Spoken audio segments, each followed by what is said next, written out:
How does a CPA end up in the restaurant business? But I quickly realized that my passion, which is eating and drinking, and now my job were the same. We saw an opportunity to bring what people were looking for, which is more local, more chef-driven, more experiential, and that's what's happening in the Grove. And I think that's why the Grove is so hot right now, and it's really come back. So we're up to 27 restaurants, 1,000 employees. So we've really grown out of these, few restaurants here in the Grove. I'm Mark Burns, and today we're going inside the Grove with Ignacio Garcia-Menocal.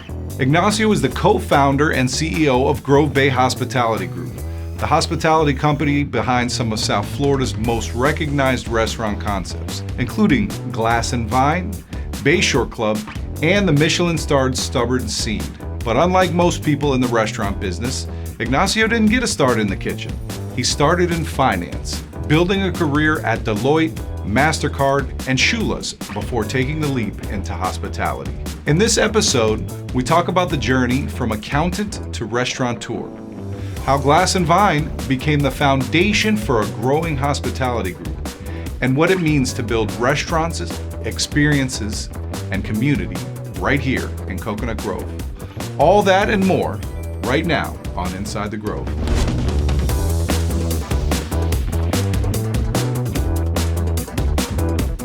Ignacio, so great to have you on the podcast, man. Welcome to Inside the Grove. Thank you for having me. Wonderful. Listen, I want to dive right in and get to know a little bit about you, right? We're about all things Grove, and Grove Bay Hospitality is like over the last 10 years has blossomed into like a staple in the Grove. I understand you're like a finance guy, right? How do you get into the restaurant business? How did that all come to be? Well, I'm a CPA by trade. I studied accounting in college, and then it was just random dumb luck. One day, a friend of mine called me and said, "Hey, the Shula family is looking for a CFO. Would you mind going and meeting with them?" And I was like, "Man, I'm not sure. I don't know anything about the restaurant business." I said, "Let me think about it, and then I'll get back to you." That night, Dave Shula, which is Coach Shula's oldest son. And I remember watching Dave, coach from the sidelines. He just called me out of the blue. He's like, "Hey, would you mind coming in and meeting with my dad and I?" And I was like, when Don Shula calls you can't turn that down, right? So I went into the meeting, and it's a Super Bowl trophies and the Hall of Fame jacket, and it took me about 2 seconds to say, "I'll take the job." But then at that point, I didn't know anything about the restaurant business. But I quickly realized that my passion, which is eating and drinking, and now my job were the same. So I did everything I could to learn everything about the industry, books, seminars, conferences, everything I could in order to be where I am today. Beautiful. I love it. And now you're starting restaurants all over the place. Well, you got, you and I have some experience working together with Glass and Vine, right? You guys came in and had this concept to get on some city-owned property, and it seems to have been a wonderful partnership. I mean, tell us a little bit about that experience and how that's grown to several restaurants here in the Grove and in these neighboring cities. Yeah, so we just had our 10-year anniversary last year there at Glass and Vine, which that's a huge milestone for any restaurant. Sure. Most restaurants don't make it that long, and I think it's become an institution here in Miami now. I think it's what the Grove is. Families go there, locals, and it's casual, and people just enjoy it. But that was our third restaurant, and now we've grown to 27 restaurants in total. Wow. Including, so we have two divisions. We have the street side divisions, some of them which are here in the Grove, but then we have a much bigger division, which is the airport division. So we're in a lot of airports as well. So we're up to 27 restaurants, 1,000 employees. So we've really grown out of these few restaurants here in the Grove. Yeah. Now, you're in MIA, or are you also in Fort Lauderdale as well? MIA, Seattle, Providence, Raleigh. Oh, wow. So you're all across the country. Beautiful. Well, I want to kind of get into some of the concepts that you have, right? We talked before we got on camera here about, the different, you have some of these restaurants, and you guys have some that have big name chefs, and then you have other concepts that are more about the experience and things like that. How do you kind of determine which one you're going to go with, and especially here in the Grove with some of the restaurants here? Yeah, I think every deal is different. I think it depends on what the opportunity is, or it depends on whether we want to work with a specific chef. So for Stubborn Seed, which is our Michelin star restaurant, and that was one where we identified the chef, Jeremy Ford, who had just won Top Chef season 13, and he was a local kid here in Miami. So we said, hey, let's partner up with him, and let's find a place for him. So that's the way we did that one. For Glass and Vine and here in Coconut Grove, and for example, Bayshore Club, those were more of experiential kind of locations, just because Bayshore Club's in the water. It has amazing views. This is such a great place. So that's more about the experience. Glass and Vine, the same thing. It's in a beautiful park. It has a kid playground right next to it. So that's more about families and more about the experience as well. You love the reality chefs, don't you? We do. You had Giorgio Rabicavoli. We had him on the show, and he was over at Glass and Vine as well, right? Yeah, he was. He was a chef partner when we opened, and he did a great job. George is one of my favorite chefs. He's just an amazing talent. So what brought you to the Grove, right? To what made you kind of plant your roots here? I know your offices are here in Coconut Grove. So what did you see, 10 years ago, right? Since you just had your 10-year anniversary, what did you see here that you were like, this is the place where we want to plant our roots? I mean, I'm a local kid, right? So I went to high school here to Christopher Columbus High School, and I grew up here in Coconut Grove. I grew up coming to the arts festival since the 90s. I grew up going to Fat Tuesdays and Murphy's Law and Hungry Sailor and all these old school, spots that are no longer here. And I think the Grove was a place to be for a very long time. But what ended up happening is that all these other neighborhoods that are popping up, whether it's Wynwood or a design district in Brickell, and then the Grove sort of fell behind. So we saw an opportunity to bring more local concepts and sort of replace, I think the Grove at that time was sort of dominated by like chains, by like chain restaurants. So that's what sort of fell behind. So we saw an opportunity to really change that and to bring what people were looking for, which is more local, more, chef driven, more experiential. And that's what's happened in the Grove. And I think that's why the Grove is so hot right now and it's really come back. All those chains have been replaced with these great, amazing concepts. It's funny because my experience in Coconut Grove is like over the last, like those deals with Grove Bay were like when I first started with the city. Right. And it's like when I think of the Grove, I think of boutiques and more mom. I don't think of the chains, but I do remember before I started coming down here a little bit more, I had been to lunch at like the Cheesecake Factory, and you mentioned some of the other chains that were over there. But yeah, I totally have, just since I have a newer experience in the Grove, my experience is totally everywhere else has a bunch of chains, and the Grove has more unique, or they have some smaller one-off chains. But coming from the Grove and seeing that kind of evolution, I always like to think of cities as they're similar to people, right? You have that party stage, and then you kind of mature a little bit and you get a little bit more developed, and people want to come to your city, so property values go up, and then people are like, hey, I don't want parties in my backyard till 4 a.m. every day. And then you're seeing a lot of that in Miami Beach, how it's kind of shifting, and they're putting in curfews and things like that. So you've been a part, right? So you grew up around here, you grew up going out here, and you've seen and been a part of that evolution, right? It went from Scotty's to Bayshore Club, right? And you've seen kind of that. So give me your take on kind of the evolution of Coconut Grove and where you see it going into the future and evolving a little bit more.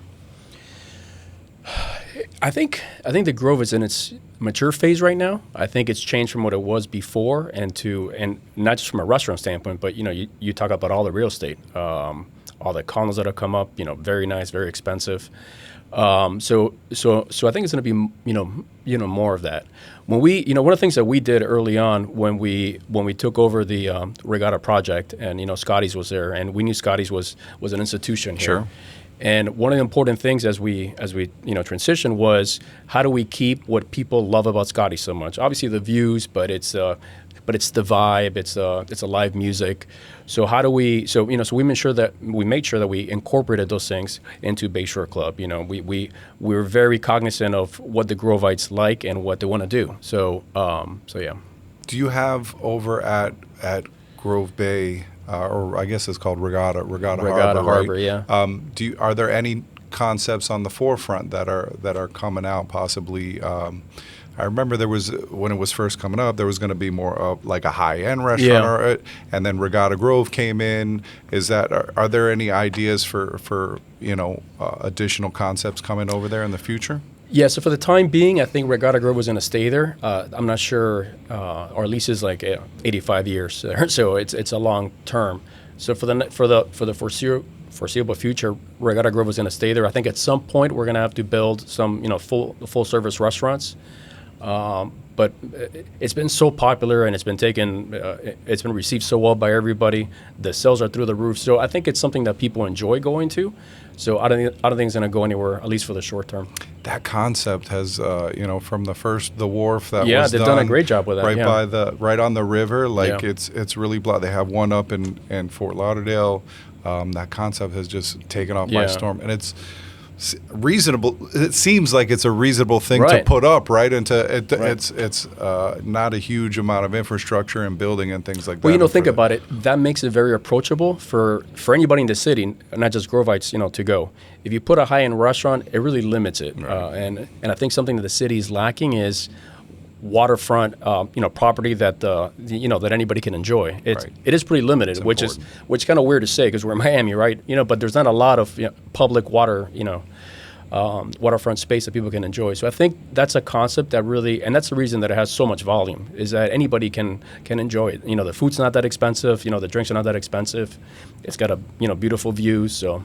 I love it. I never Yeah. thought about that. Given, that's really big to the people of Coconut Grove. Of course, is access to the waterfront. Of course. Yeah. Speaking of other things that are really Yeah. big, giving back to the community, Yeah, right? yeah. Tell me about the what is it? It's the Grove Bay Bay Foundation. Foundation. Tell me a little bit about that. The Grove Bay Foundation was something that we started around 4 years ago. So that's a partnership that we made with the FIU School of Hospitality, where we provide 8 full scholarships every single year to underprivileged kids that can't afford to go to school. And this is for the hospitality school. This is to try to get more kids into our industry. But again, it's something that we're very, very passionate about, and the total commitment is $300,000. So it's a big commitment. Now, do you guys have like a pipeline for people to come in and get jobs? Obviously, that would build a relationship with the college. Some of them, do internships with us. Some of them just, come to our office and just watch, just to see how it is. So our doors are, always open to all those students if they want to be a part of our company or just learn or, whatever it may be. Yeah, no, my son just graduated high school, and I'm seeing did a he lot really? of. I didn't know that. Yeah. I'm seeing a lot of kids his age are going into. Does he want to do it? He's not. He's going engineering. He's Okay. going more in. So maybe he'll build a Probably a concept smart move, for you yeah, or something. yeah.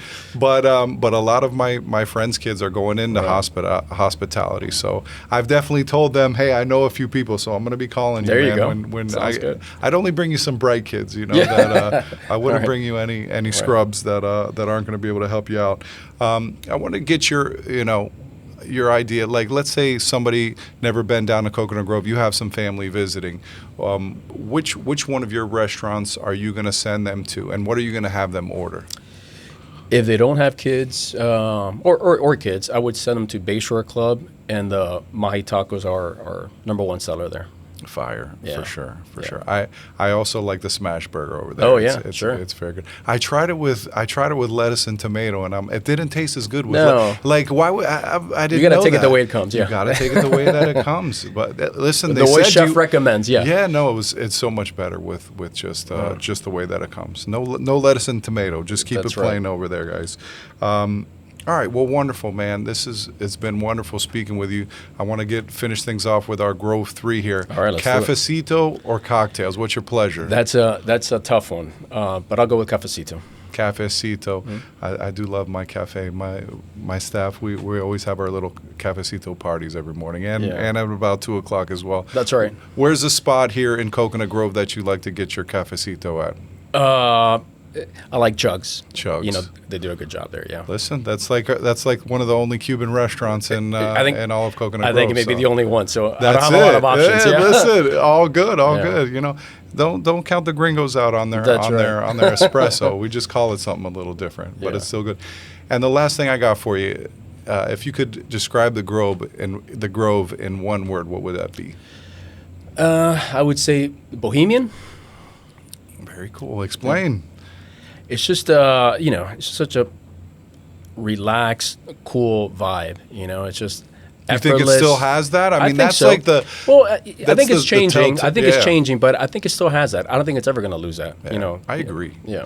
I agree. As long as that core group of people, and when new people come in here, I'm learning, like, when new people come in, like, it's such a powerful vibe, that Bahamian vibe, that you like assimilate to it, and you become part of it. So it's a great word. Ignacio, thank you Mark. so Thank you much for having joining me on the program. Thank you. And we'll see you next time on Inside the Grove.